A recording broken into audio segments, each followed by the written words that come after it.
Crafter. I'm going to show you how to make a birthday card today and a matching envelope. And take a look at this. Look how vivid and bright and beautiful this poppy is. I'm going to show you some tips and tricks on how to color this so that it's easy and quick, and you can do it with the supplies you already have at home. I'm also going to show you how to put together this really cute card too, so let's go to the table and make it happen, folks.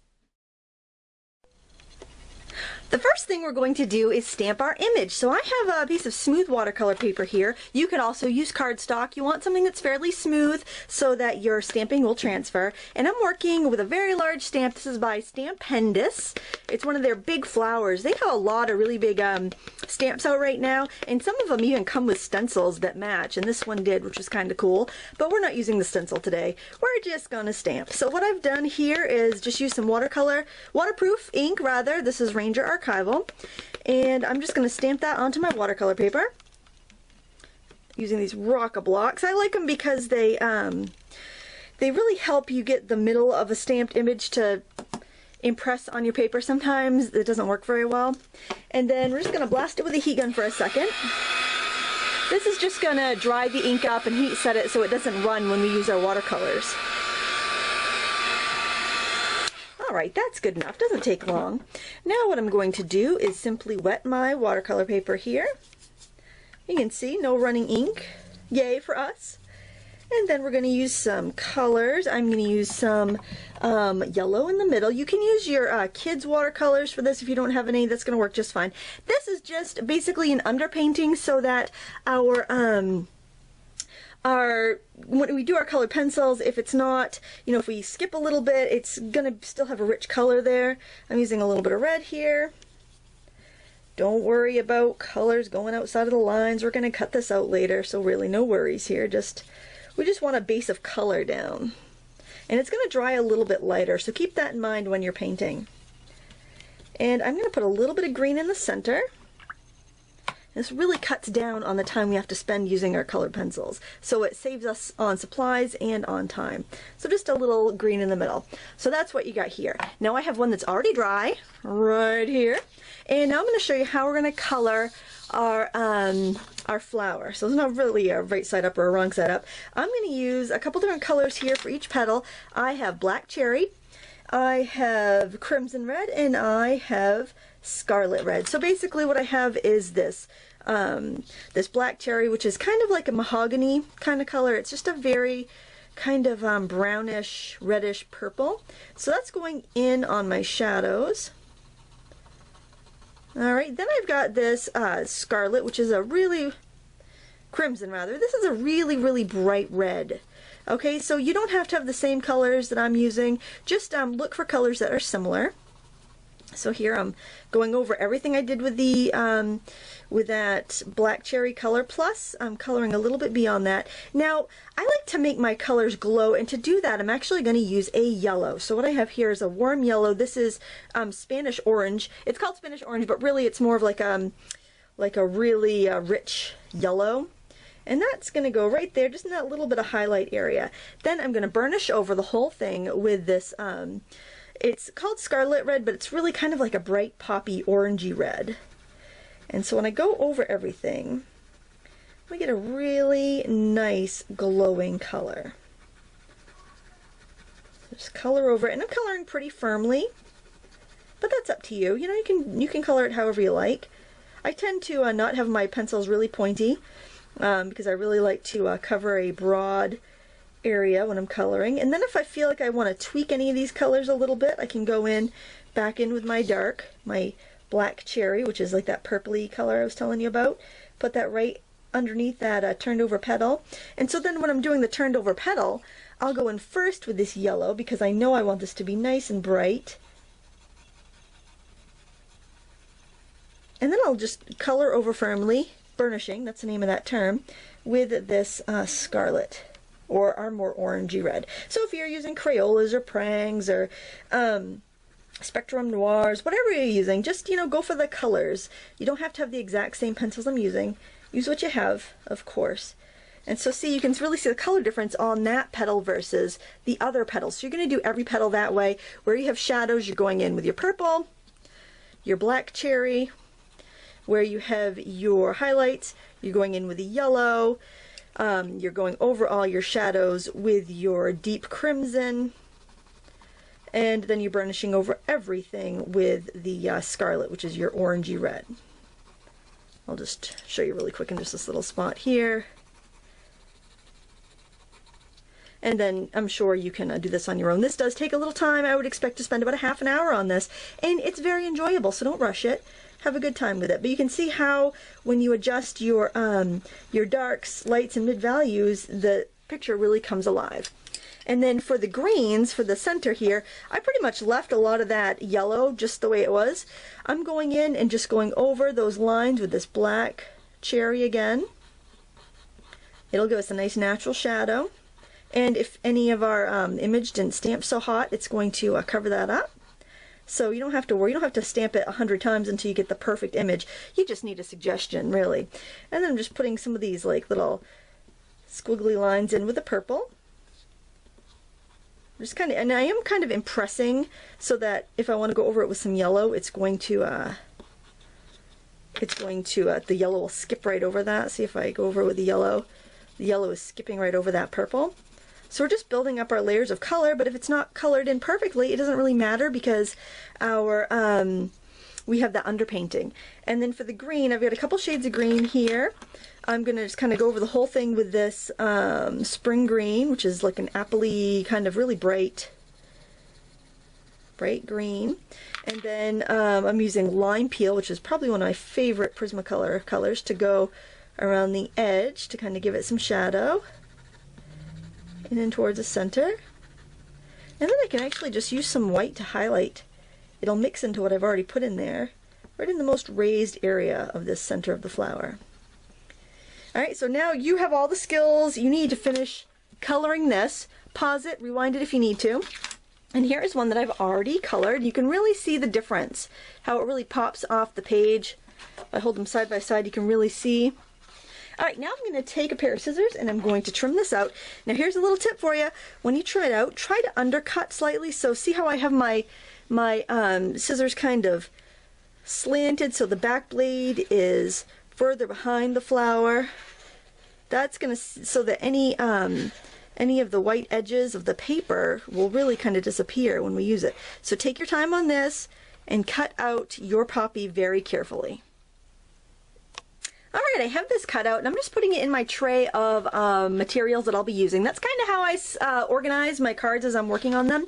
Now I want to make an envelope, and I like to make an envelope before I'm done the card because often I like to use the scraps that I cut off from the envelope paper to use in my project. So what I'm going to do here is make a 5x7 envelope, and so I look here on my chart. I've got 9.5 inch by 9.5 paper, and I need to score it at 4 inches. So what I do is I just line that up. This is the envelope punch board by We Are Memory Keepers, and this was provided to me from Oriental Trading Company, and I will put a link below in the video description so you can check that out. Now what you do after you make that first score is you line up the little score line here with that little pointer, and you press down to make your little indenty punchy thing. I kind of wish they sold just the punchy thing because that would be really great for people, I think, and wouldn't take up as much space. But this is kind of a cool tool, I have to say. And the paper I'm using is actually American Crafts. It's a couple of years old, so I don't know if you can still find it. But I liked it because it's kind of a hard paper to work with. Otherwise, it's just so bold that it's really hard to work with. And so I find it great for envelopes. So what I'm going to do here, because I love the look of a lined envelope, is I'm actually going to put this together inside out, meaning the pattern is going to be on the inside of my paper so that I can write an address on it and mail it, you know, all that nice white background, but then it looks kind of lined because I have that. Now I kind of don't like that, so I'm either going to fold that back or trim it off. I think I'll just trim it off with my scissors, try to be as straight as I can. And then I can glue my envelope together. You can use a glue stick or some double-sided tape. I really like this tape runner for this because it is pretty strong and I don't have to worry about my envelope coming apart in the mail. Alright, so there's our lovely custom envelope. So now we've got our card base. I made this with really heavyweight Recollections cardstock from Michaels because I really enjoy that cardstock. I grabbed some of that the last time I was there. We don't have one nearby, so I got this in when I was down in Massachusetts for the stamp show. And what I'm going to do is actually use some of that scrap paper to add a little border on the inside of my card. So I'll still have plenty of room to write, but I think this will be a really pretty addition. So I'm just going to do a little bit of tape. Whoops, there we go. I'm running out of tape. My thing has gone crazy on me there. Never a dull moment, folks. We're going to have to get a different adhesive there. That's all right. It always happens, doesn't it? There we go. I'm going to stick that down there. And I'm going to, you know what, I'll grab this little thing of glue right here. This will work a treat, I'm sure. And I'll just do a little bit of line of glue here. There we go. It feels a little cloggy to me today. Yeah, you know, it's Monday. It's Monday when I'm filming this, so that's what Mondays are like sometimes. All right, I'm just going to line that right up there. And I'm going to set that aside for a few minutes to dry, and then we will trim off the excess. But now I've coordinated my card to my envelope. All right. Now I've got all my card pieces here, and I'm going to share some tips and tricks with you here. I've got a few good ones, I think. I embossed this piece of white cardstock, and my embossing folder was not big enough to do it all. So what I did was I did half, ran it through my machine, and I did the other half and ran it through my machine. And I'll make sure that I put my flower here over the seam so nobody will see that it's not, you know, one huge embossing folder. And then I've got a piece of black here. We're going to just layer it right up. Easy as pie. And then I'm going to want a little border here, and I'm going to do that with ribbon. To make the bow is very simple. I'm using a bow jig. My husband actually makes these, and we sell them on our shop, and I'll put a link below the video, and you can check that out if you want to purchase one. But the first thing you want to do is just simply snip off a piece of ribbon that is long enough to wrap around the panel on your card that you want to put your ribbon on. And then you want to take the two tail ends. So you've got you can put these dowels apart however large you want your ribbon. I have this about 2 inches apart. And you want to just pull the two strings to the back. You want to wrap one around. Alright, so right now look at that. You get a cute little bow right there without doing much.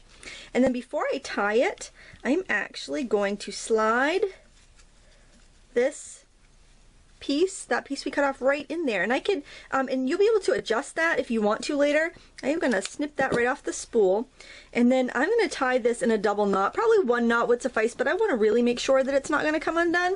So I'm going to tie this tight. Actually, you know, I bet one knot will do it, but let's just tie it in 2 knots just to be on the safe side. And then these two pieces can slide our bow off. Okay. So you've got that perfect little bow there, and then we can V-notch our ends. So to do that, just fold your ribbon in half and snip. All right, perfect V-notch. Fold your ribbon in half and snip, and that is how you make a perfect bow on a bow making jig.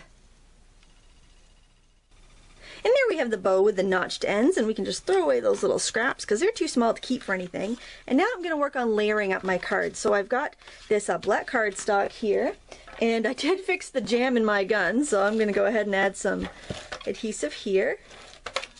I'm just going to put that right on like that. Now I want my flower to have a little bit of dimension. So I have two choices. I can use hot glue, or I can use some pop dots.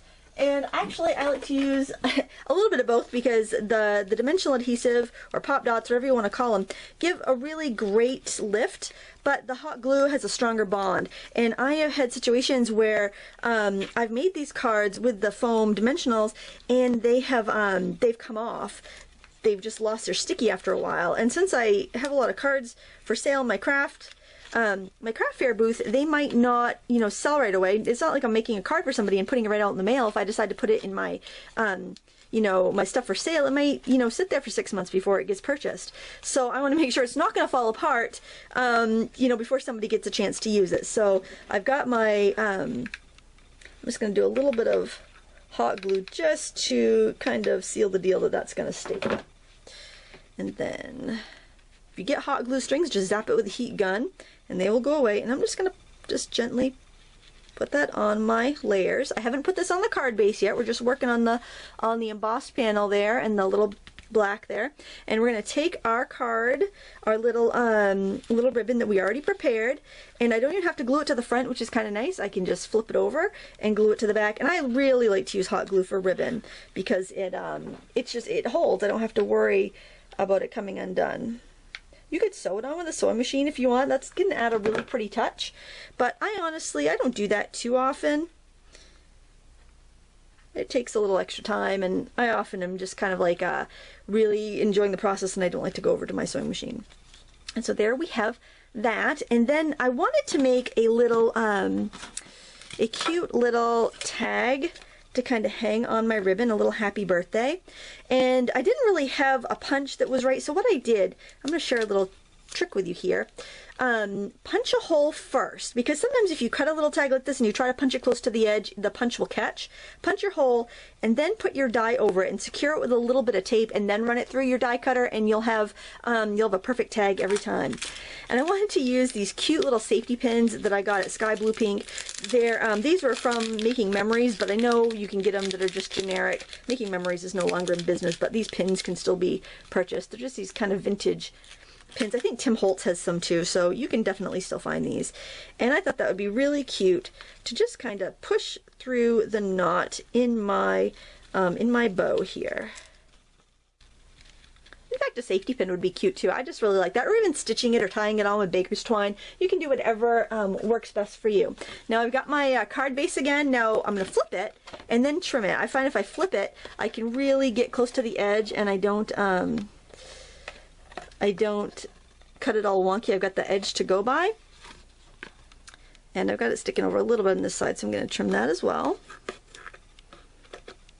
And then, because I have kind of, some different layers there, what I'm going to do is I'm going to use hot glue to adhere that down to my card base. I think this is a really elegant card, and I think most people would really enjoy getting something like that for their birthday. Now, if you are making this for a craft fair, which I think is great, I'm always for people making cards, using my tutorials to make stuff for sale. That's awesome. If you're making this for a craft fair, you might want to consider making a couple tags, making a tag that says thank you, making a card that says happy anniversary, making a little tag that says best wishes, and putting all those little tags in there. And then if somebody wants to change it for a different occasion, they love the card but they don't need a happy birthday, they can put on the tag that they want and have a customized card. And so you've also marketed that card to a broader audience, so you're more likely to sell it. And if you don't like this just dangling, you could glue it down, but I kind of like the dangle. So let's look at it with the envelope. There we have it, and you have a very beautiful matching card set that I'm sure will delight anybody that you need to get a birthday card out to. Thank you so much for watching. If you like this video, I would appreciate a thumbs up, and hit that subscribe button if you haven't already. And if you want to share this with your friends, post the video right on your blog, or on your Facebook page, or on your Pinterest page. I really do appreciate that. That's the biggest thank you that I can get, is when you guys share my videos. I want to thank you so much for watching. Please check out my other crafting and painting videos. And until next time, happy crafting.